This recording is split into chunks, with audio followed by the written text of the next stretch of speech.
अच्छा जी, होपफुली आप सबको मेरी आवाज़ आ रही होगी। मेरा ख्याल है कुछ इंटरनेट का इशू था, इसलिए वहाँ से कनेक्शन नहीं हो रहा था।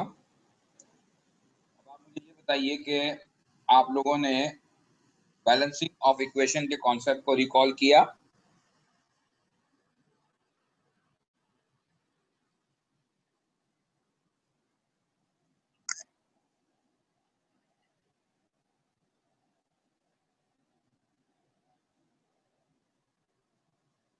किसी किस्म का कोई प्रॉब्लम अगर आपको है तो बताइए।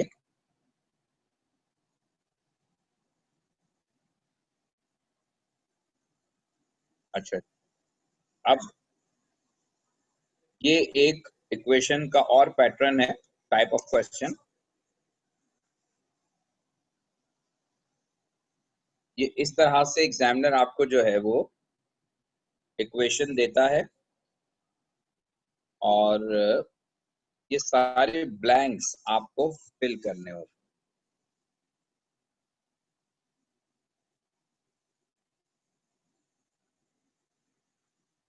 Try to balance this equation. हर एक के आगे जो लाइन लगी हुई है ये उसको शो करती है कि आपने यहाँ पर कोई कोफिशिएंट लगाना है।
MnO4 नेगेटिव में Mn का ऑक्सीडेशन नंबर +7 है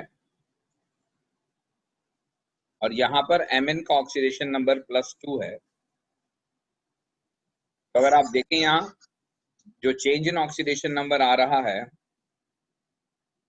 वो चेंज इन ऑक्सीडेशन नंबर जो है वो आ रहा है 5। और आप देख सकते हैं कि 7 से 2 होने का मतलब ये है कि ये -5 होगा, यानी कि ऑक्सीडेशन नंबर जो है वो डिक्रीज हुआ है। डिक्रीज इन ऑक्सीडेशन नंबर है।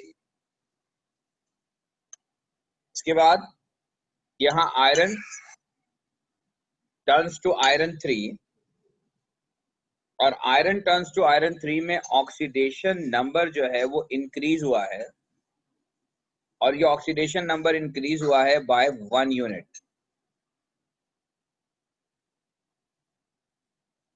तो अब आप क्या करेंगे कि जो रिडक्शन का नंबर है, ये इक्वेशन रिडक्शन के लिए है और ये इक्वेशन ऑक्सीडेशन के लिए है। तो आप क्या करेंगे नेक्स्ट, यहाँ मैग्नीज और मैग्नीज बैलेंस है लेकिन इलेक्ट्रॉन बैलेंस नहीं है। तो यहाँ पर 5 इलेक्ट्रॉन का मतलब ये है और ये 1 का मतलब 1 वाले को 5 से और 5 वाले को 1 से मल्टीप्लाई करेंगे। जब आप 1 वाले को 5 से मल्टीप्लाई करेंगे तो यहाँ दोनों पोजीशन पे कोफिशिएंट 5 हो जाएगा और जब आप 5 वाले को 1 से मल्टीप्लाई करेंगे तो दोनों पोजीशन पर कोफिशिएंट 1 हो जाएगा। अब ये equation in term of electron balance हो गई, इन टर्म ऑफ एटम्स भी बैलेंस हो गई।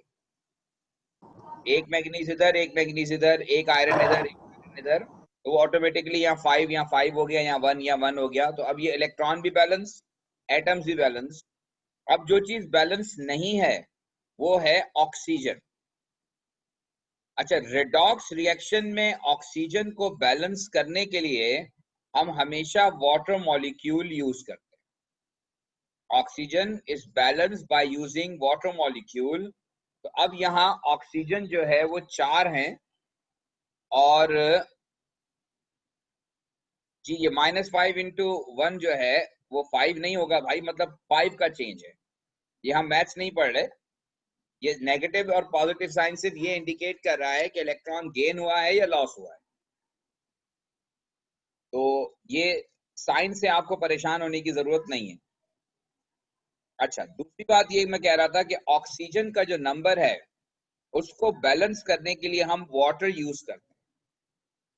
अब यहां अगर 4 ऑक्सीजन है तो आप वाटर के साथ 4 लिखते हैं। तो अब आप देखें, ऑक्सीजन और ऑक्सीजन दोनों तरफ बैलेंस हो गए, और ये टोटल 4 वाटर मॉलिक्यूल हो गए। 4 वाटर मॉलिक्यूल का मतलब 8 हाइड्रोजन। तो ये 4 × 2 8 hydrogen, it will become 8H positive. Sir ये हाइड्रोजन वाला बताएंगे कैसे करा आपने ये 4? यहाँ पहले हमने ऑक्सीजन को बैलेंस किया कि रिएक्टेंट साइड पर 4 ऑक्सीजन है, प्रोडक्ट साइड पर 9 ऑक्सीजन। तो ये 4 और ये हमने 4 लगा दिया, तो दोनों तरफ 4 ऑक्सीजन बैलेंस हो गए। उसके बाद 4 × 2 8 हाइड्रोजन है। तो जब 8 हाइड्रोजन प्रोडक्ट साइड पर है तो रिएक्टेंट साइड पर भी 8 हाइड्रोजन होने चाहिए। रेडॉक्स रिएक्शन में हाइड्रोजन हमेशा बैलेंस होते हैं by using H positive ion. Redox equation में ऑक्सीजन वाटर से बैलेंस किया जाता है। जिस जगह ऑक्सीजन ज्यादा होते हैं उसकी अपोजिट साइड पर वाटर डाले जाते हैं, और उतने वाटर डाले जाते हैं ताकि रिएक्टेंट और प्रोडक्ट के ऑक्सीजन बराबर हो जाए। और इसी तरह से जब हम बात करते हैं हाइड्रोजन की बैलेंसिंग की, तो हाइड्रोजन की बैलेंसिंग रिडॉक्स इक्वेशन में हमेशा H पॉजिटिव आयन से होती है। तो H पॉजिटिव आयन से रिडॉक्स इक्वेशन की बैलेंसिंग होती है। तब आपके सामने ये इक्वेशन जो है वो बैलेंस हो गई है, और ये बैलेंस हो गई है in term of electron, in term of atoms, as well as in term of hydrogen and oxygen. तो रिडॉक्स रिएक्शन में हमेशा पहले एटम्स को बैलेंस करते हैं, और फिर उसके बाद जो है वो इलेक्ट्रॉन बैलेंस करते हैं, फिर ऑक्सीजन बैलेंस करते हैं, और आखिर में हाइड्रोजन बैलेंस करते हैं। अब मैं एक और इक्वेशन जो है वो आपको बता रहा हूं।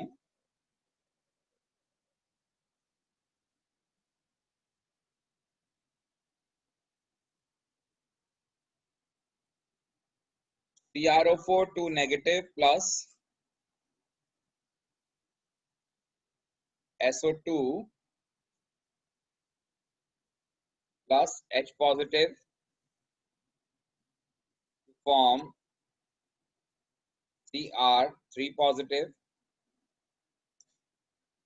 plus SO3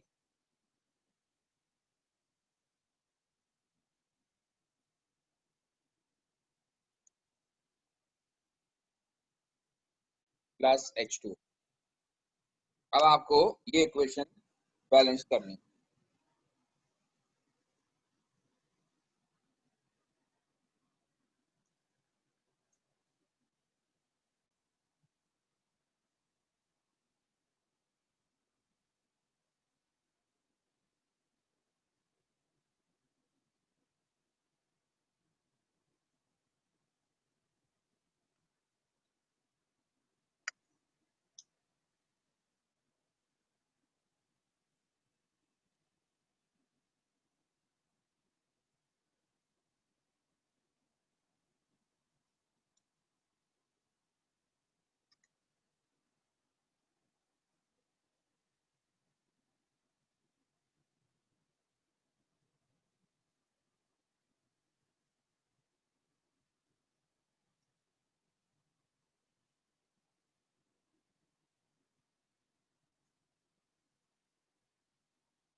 सर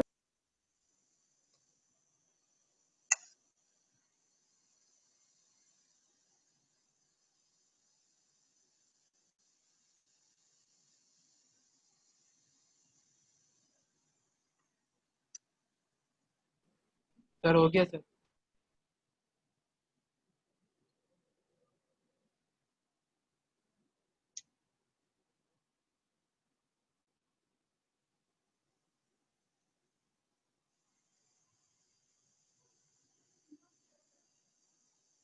तो जी अब पहले ऑक्सीडेशन नंबर, यहाँ क्रोमियम का ऑक्सीडेशन नंबर +6 है और यहाँ पर क्रोमियम का ऑक्सीडेशन नंबर +3 है। यहाँ भी एक क्रोमियम है, यहाँ भी एक क्रोमियम है, तो क्रोमियम आर ऑलरेडी बैलेंस्ड।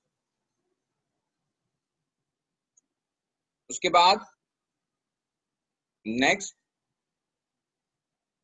यहाँ सल्फर +4 है और यहाँ भी कंपाउंड में सल्फर एक ही है, ये +6 है। तो अब अगर आप इक्वेशन में देखेंगे तो 6 3 में कन्वर्ट हो रहा है। इसका मतलब ये हुआ कि change in oxidation number is 3।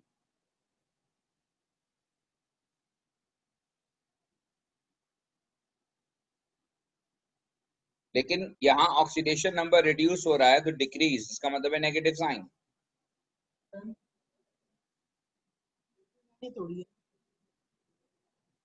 उसके बाद सल्फर यहाँ +4 है और यहाँ सल्फर +6 हो गया, तो हुआ कि सल्फर इज ऑक्सीडाइज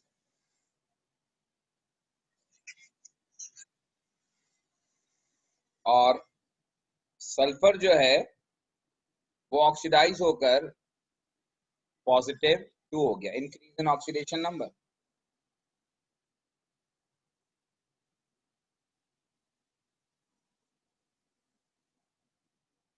तो यहाँ पर आप क्या करेंगे, इसे मल्टीप्लाई बाय 2 करेंगे क्योंकि ये ऑक्सीडेशन है और ये रिडक्शन। तो ऑक्सीडेशन के इलेक्ट्रॉन को रिडक्शन से और रिडक्शन के इलेक्ट्रॉन को ऑक्सीडेशन से मल्टीप्लाई करते हैं। जब आप इसे मल्टीप्लाई बाय 2 करेंगे तो इन दोनों के पास कोफिशिएंट 2 आ जाएगा और जब आप इसको मल्टीप्लाई बाय 3 करेंगे तो यहाँ कोफिशिएंट 3 आ जाएगा। Now this equation is balanced in term of electron. Next balancing जो होगी वो होगी बैलेंसिंग ऑफ ऑक्सीजन। अब ऑक्सीजन बैलेंस करने के लिए 2 × 4 8, 8 + 6 14, यहाँ 14 ऑक्सीजन, जबकि यहाँ पर 9 ऑक्सीजन है। तो 14 करने के लिए हमें यहाँ पर 5 लिखना होगा ताकि ये वाटर मॉलिक्यूल बैलेंस।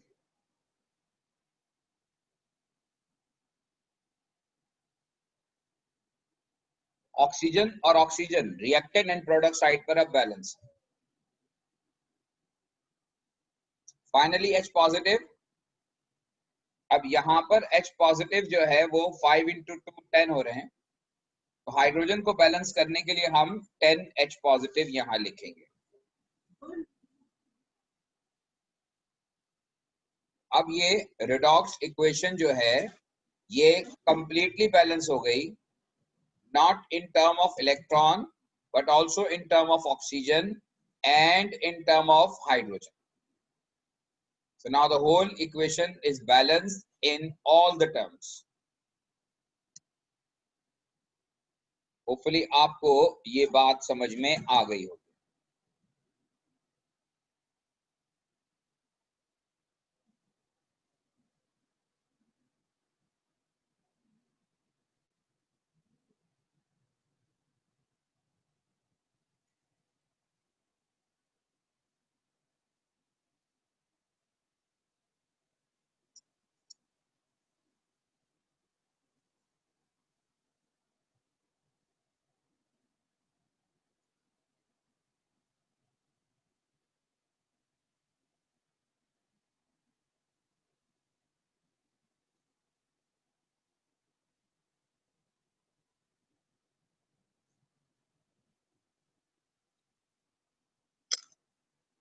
ओके जी, अब नेक्स्ट इक्वेशन है,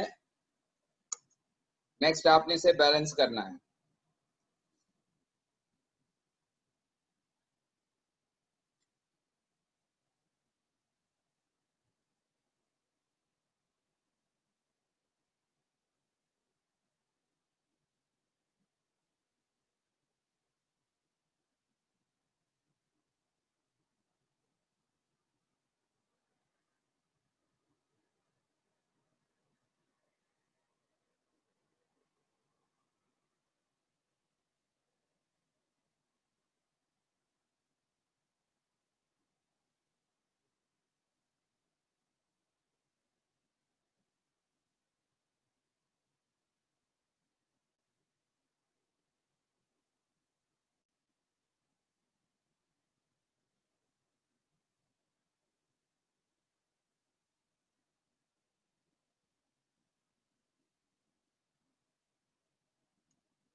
sir done.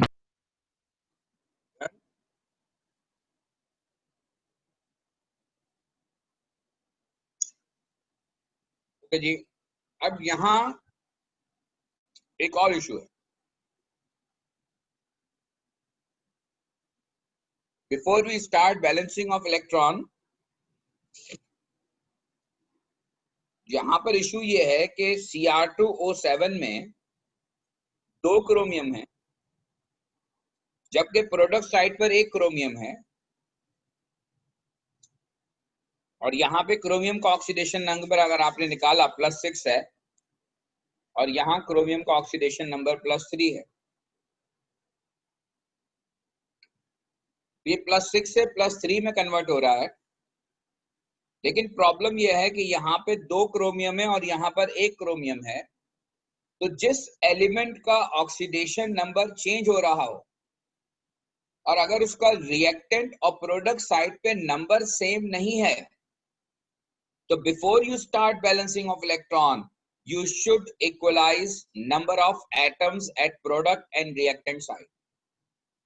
Before balancing of electron, आप जो है वो नंबर ऑफ एटम रिएक्टेंट और प्रोडक्ट साइड पे बैलेंस करेंगे उन एलिमेंट्स के जिनके ऑक्सीडेशन नंबर चेंज हो रहे हैं।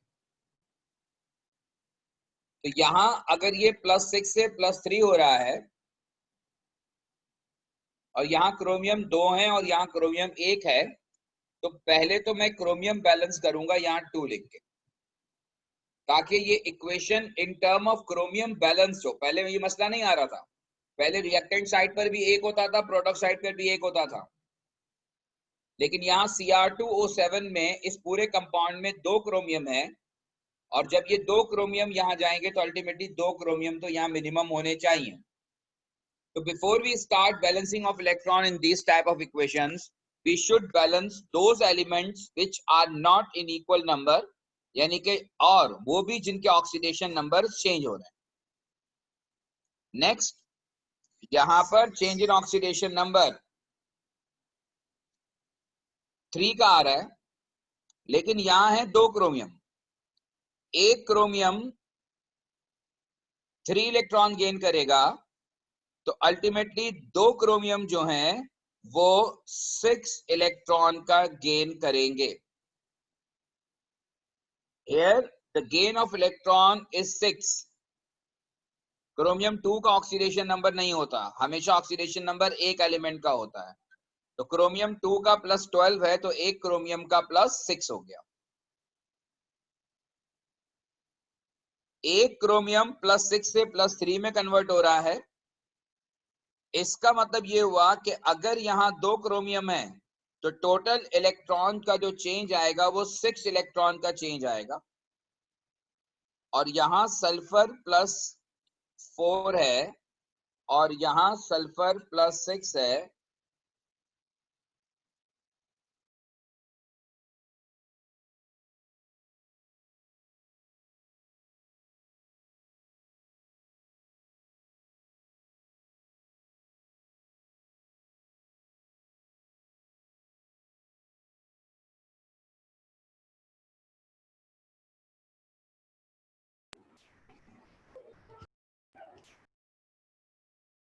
सर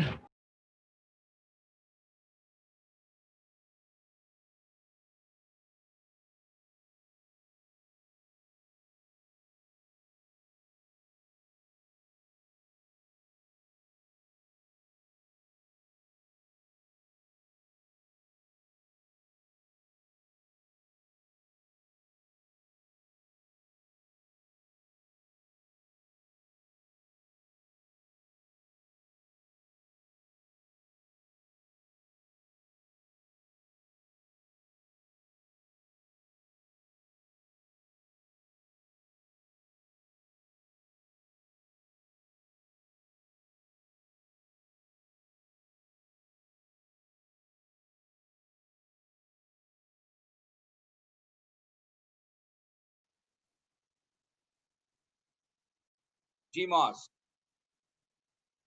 सर आपका माइक्रोफोन ऑफ हो गया था। अच्छा जी, सर तो जी सही वाला समझ नहीं आया, क्योंकि अगर खाली सीआर का भी मैं निकाल रहा हूँ तो वो 12 ही निकल रहा है, टीयर 2 का नहीं, खाली सीआर का भी +12 निकल रहा है। बेटा एक सीआर का निकालना होगा तो +6 आएगा, 12 कैसे आएगा? पता तो नहीं, मतलब आपको 70 ऑक्सीडेशन नंबर निकालना अभी तक नहीं आया, तो आप पहले ऑक्सीडेशन नंबर आ दोबारा। गया, आ गया, हम्म, आ गया। आ गया। नहीं, ऑक्सीडेशन नंबर निकालना तो आता है मुझे, लेकिन तब भी +12 आ रहा है, समझ नहीं आया मुझे। एक क्रोमियम का ऑक्सीडेशन नंबर +6 आ गया आपके पास? नहीं आ रहा ना। नहीं आ रहा ना, तो आपका ऑक्सीडेशन नंबर निकालना नहीं आ रहा, यही तो मैं कह रहा हूँ आपसे। सर मैं आपसे ये कह रहा हूं कि आपको ऑक्सीडेशन नंबर निकालना नहीं आ रहा भाई। -2 multiply by 7 +2 chromium, 2 chromium -14 is equal to -2, और 2 क्रोमियम इज इक्वल टू -2 + 14 यानी +12, और chromium is equal to 12/2 that is +6। ये एक क्रोमियम का ऑक्सीडेशन नंबर है, और यहां पर एक क्रोमियम का जो चेंज इन ऑक्सीडेशन नंबर आ रहा है वो 3 का आ रहा है। Oxidation number is reduced by 3।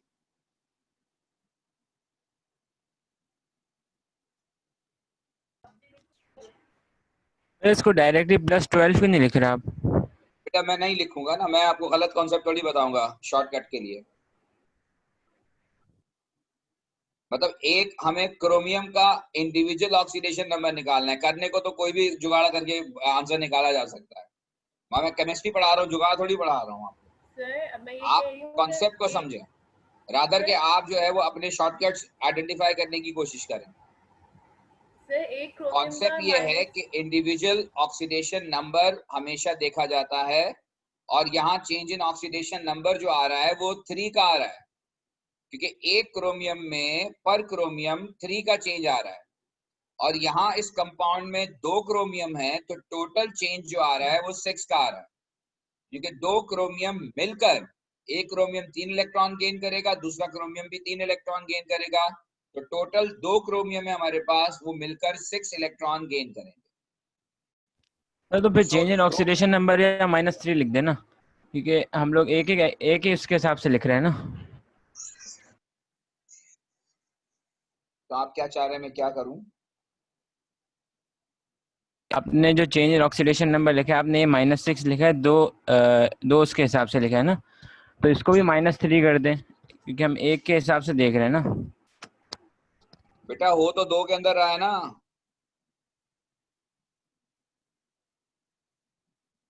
हो तो 2 के अंदर रहा है, टोटल इलेक्ट्रॉन चेंज तो 2 में आ रहे हैं ना। चले मैंने -3 लिख दिया, लेकिन -3 को मल्टीप्लाई बाय 2 करूंगा,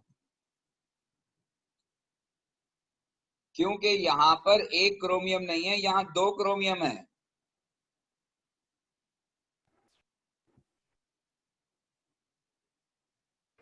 समझ में आई अब ये बात? हाँ आ गई। ये एक क्रोमियम -3 का चेंज दे रहा है तो टोटल 2 क्रोमियम -6 का चेंज देंगे। और यहाँ सल्फर +4 से +6 हो रहा है, इसका मतलब यह है कि सल्फर के अंदर चेंज +2 का आ रहा है। ओके। अब इक्वेशन को बैलेंस करना है। इक्वेशन को बैलेंस करने के लिए हम क्या करेंगे, हम इसको मल्टीप्लाई करेंगे बाय 6,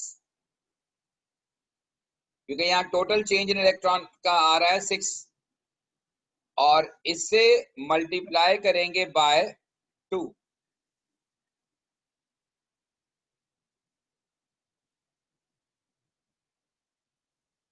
अब ये जब 2 से मल्टीप्लाई किया तो यहाँ 2 आ गया, और ये 2 इंटू 2 ये 4 हो जाएगा। और यहां जब आप 6 से मल्टीप्लाई करेंगे तो ये 6 और 6 हो जाएगा। और फाइनली ऑक्सीजन काउंट करते हैं। 2 इंटू 7 14, और 14 प्लस 18, 14 प्लस 18 जो है वो 32 होता है। और आउट ऑफ 32 यहाँ पे 24 मौजूद है, तो मजीद 6 की जरूरत है, यहाँ 6 लिखेंगे और यहाँ पर 12 लिखेंगे। ये आपकी इक्वेशन टोटल बैलेंस हो गई। और इस तरह से आप जो है वो बैलेंसिंग ऑफ इक्वेशन करेंगे। लेकिन इस इक्वेशन की बैलेंसिंग में अगर आप देखें तो सारे नंबर्स 2 से डिवाइड हो रहे हैं, तो अगर आप इसको सिंप्लीफाइड फॉर्म में लाएंगे तो ये फर्दर जो है वो सिंप्लीफाइड हो सकती है। असल में मैं कॉन्सेप्ट की बात इसलिए करता हूं कि आप ताकि किसी इक्वेशन में गड़बड़ ना करें। हालांकि इसका शॉर्टकट था, मैं शॉर्टकट में फारिग कर देता आपको बता के कि ये ऐसे ऐसे होगा, लेकिन कॉन्सेप्चुअली आपकी समझ में नहीं आएगा। जब कोई डिफिकल्ट पार्ट आएगा तो आप कोलैप्स कर जाएंगे। ये थोड़ा सा मुश्किल है, लेकिन कॉन्सेप्चुअली बिल्कुल करेक्ट बात कर रहे हैं हम। अगर कंफ्यूजन है तो मुझे बताइए। सर ऑक्सीजन को बैलेंस करना फिर से बता दें। जी सर। किसको? ऑक्सीजन। किसको बैलेंस करना है बेटा? ऑक्सीजन को सर, ऑक्सीजन। ऑक्सीजन तो उसे काउंट करना है बेटा। ऑक्सीजन तो मैं मतलब इसमें कोई साइंस नहीं है, ये तो सिर्फ मैथमेटिक्स है, ये नंबर्स हैं। यहाँ 2 इंटू 7 14 हो गया, और 6 इंटू 3 18 हो गया, तो 18 प्लस 14 32 हो रहा है। एंड आउट ऑफ 32 यहाँ 6 इंटू 4 24 हो रहा है। कुछ गड़बड़ हो गई है क्या काउंटिंग में? यहाँ पर 14 और यहाँ पर 18, 18 प्लस 14 जो है ये 32 हो गया। एंड आउट ऑफ 32 जो है ये हो गया 6 इंटू 4 24, तो ये रह गया 8। हाँ सॉरी, ये मेरा ख्याल है हमने 6 गलत लिखा है, ये 8 आएगा। आप सिर्फ काउंटिंग कर लें, सिंपल मैथमेटिक्स, ये सिंपली मैथमेटिक्स है। सम करना है। 2 इंटू 7 14 प्लस 6 इंटू 3 18, तो 18 प्लस 14 इज 32। और 32 को बैलेंस करने के लिए यहाँ ऑलरेडी 24 मौजूद हैं ऑक्सीजन, तो बाकी 8 ऑक्सीजन रह गए, वो हमने बैलेंस कर लिया 8। अब आते हैं हम हाइड्रोजन पर, जो कि अगेन इस वजह से डिसबैलेंस हो गया। हाइड्रोजन जो है वो यहाँ 8 इंटू 2 16 हो जाएगा।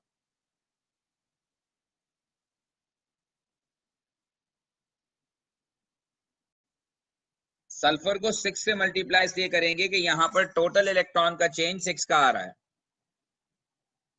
एक क्रोमियम 3 इलेक्ट्रॉन लूज करेगा, दूसरा क्रोमियम 3 इलेक्ट्रॉन लूज करेगा, टोटल इलेक्ट्रॉन लॉस 6 का है। तो फिर जो गेन ऑफ इलेक्ट्रॉन होगा वो भी 6 का होगा। अगर 6 का लॉस है तो 6 का गेन होगा, 2 का लॉस है तो 2 का गेन होगा।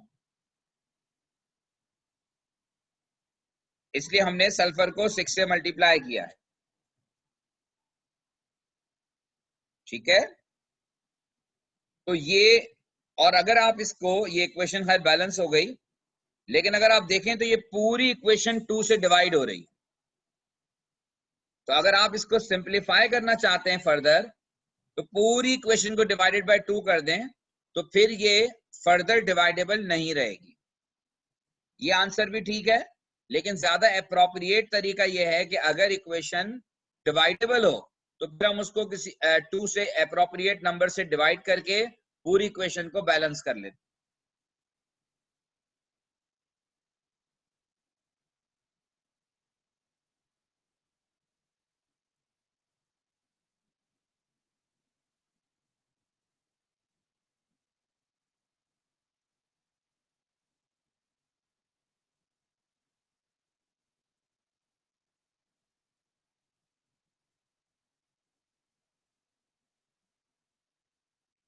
होपफुली आपको मेरी बात समझ में आ गई होगी।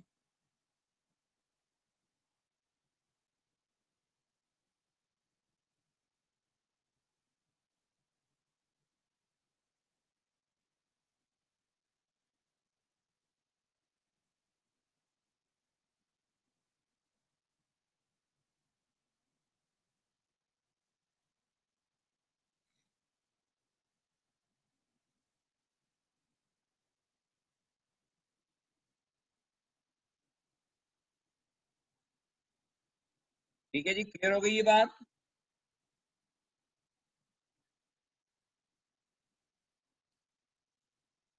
तो दिस इज अ वे कि how to balance an equation. और एक एग्जाम्पल मैं और दूंगा आपको, वो अब आप खुद करेंगे। MnO4 negative plus C2O4 2 negative plus H positive to form Mn2 positive plus CO2 plus H2।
Done sir.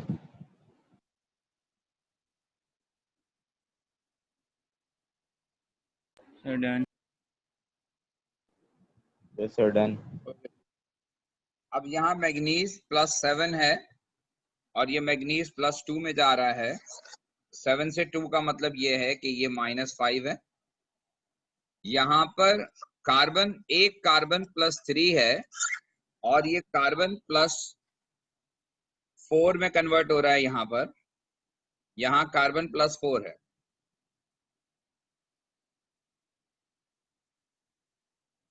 तो लेकिन यहाँ वही प्रॉब्लम आ गया कि इधर 2 कार्बन है और इधर 1 कार्बन है। तो पहले तो हम कार्बन बैलेंस कर लेंगे 2 लिख के यहाँ, बिकॉज जब आप इलेक्ट्रॉन बैलेंस करते हैं तो उस वक्त एटम्स बैलेंस नहीं होते। तो बिफोर बैलेंसिंग ऑफ इलेक्ट्रॉन आप एटम्स को बैलेंस करना। नेक्स्ट,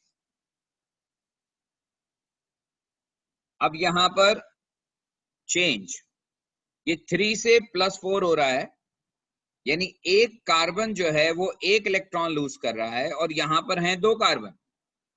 तो टोटल जो चेंज इन ऑक्सीडेशन नंबर आएगा वो +1 मल्टीप्लाई बाय 2 का आएगा, यानी कि total change in oxidation number will be +1 multiply by 2।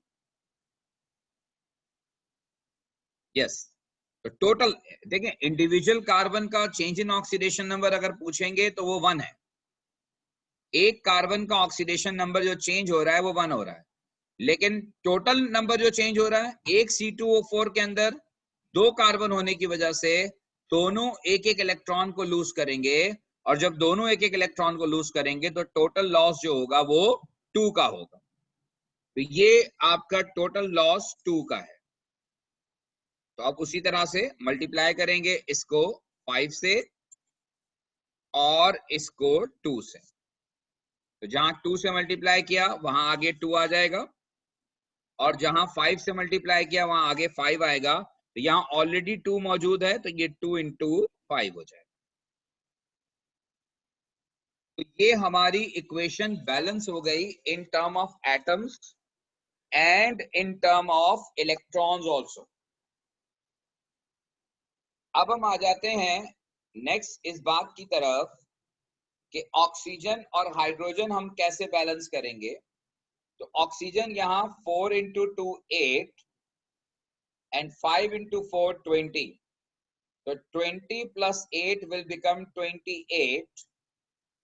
तो टोटल यहाँ 28 ऑक्सीजन है, एंड आउट ऑफ 28 ऑक्सीजन यहाँ पर ऑक्सीजन जो है वो 10 × 2 20 हो। इधर ऑक्सीजन 28 है और इधर ऑक्सीजन 20 है। तो हम ऑक्सीजन बैलेंस करने के लिए, यहाँ ऑक्सीजन कम है, यहाँ हम 8 पुट करेंगे। ऑक्सीजन विल बी 8 और 8 ऑक्सीजन का मतलब है 8 × 2 16 हो जाएगा। It will be 16 hydrogen. ये इक्वेशन आपकी बैलेंस हो गई in term of electron and in term of all other aspects. Hopefully आपको मेरी बात समझ में आ गई हो। Yes sir. ठीक है जी, अगर कोई क्वेश्चन है तो बताइए। ये बेटा it is all about balancing of equation, और किस तरह से आप इक्वेशन को बैलेंस करते हैं। बहुत सारी एग्जाम्पल्स आपको बुक में मिलेंगी। ये आपको बुक में, जो रॉजर नॉरिस की बुक आपने परचेज की होगी, उसमें ये चैप्टर आपको मिलेगा। इलेक्ट्रोकेमिस्ट्री का टॉपिक है, और इलेक्ट्रोकेमिस्ट्री में ये जो मैंने पूरा कॉन्सेप्ट डिस्कस किया है रिडॉक्स रिएक्शन से रिलेटेड और बैलेंसिंग ऑफ इक्वेशन से रिलेटेड, ये सारी स्टोरी आपको इलेक्ट्रोकेमिस्ट्री के चैप्टर में मिलेगी। आपकी जो बुक है रॉजर नॉरिस, उसके 2 पोर्शन है। बुक एक ही है, ब्लू कलर का टाइटल है, सेकेंड एडिशन है वो। उसमें 2 हिस्सों में बुक डिवाइडेड है, एक AS का अलग है और A2 का अलग है।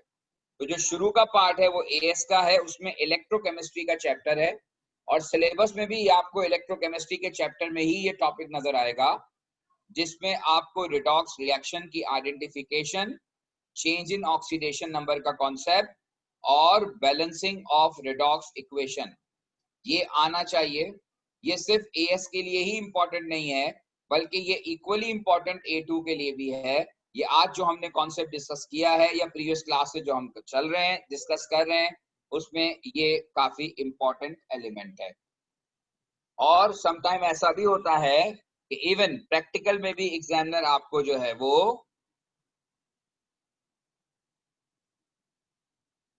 ये आपको जो है वो क्वेश्चंस करवाता है। मैं आपको नेक्स्ट क्लास में जो है वो जो पास पेपर में आए हुए क्वेश्चंस हैं इंशाल्लाह उसकी एग्जांपल्स कुछ क्वेश्चंस दिखाऊंगा, ताकि आपको यह आइडिया हो जाए कि आपको पेपर में क्वेश्चंस ये किस तरह से आते हैं। अभी तो मैंने आपको पूरा कॉम्प्रिहेंसिव जो है वो टॉपिक डिस्कस कर लिया है, तो नेक्स्ट क्लास में इंशाल्लाह फिर हम बात करेंगे कि आपका इसमें जो है वो किस टाइप के क्वेश्चंस पास पेपर में मौजूद है। ठीक है जी।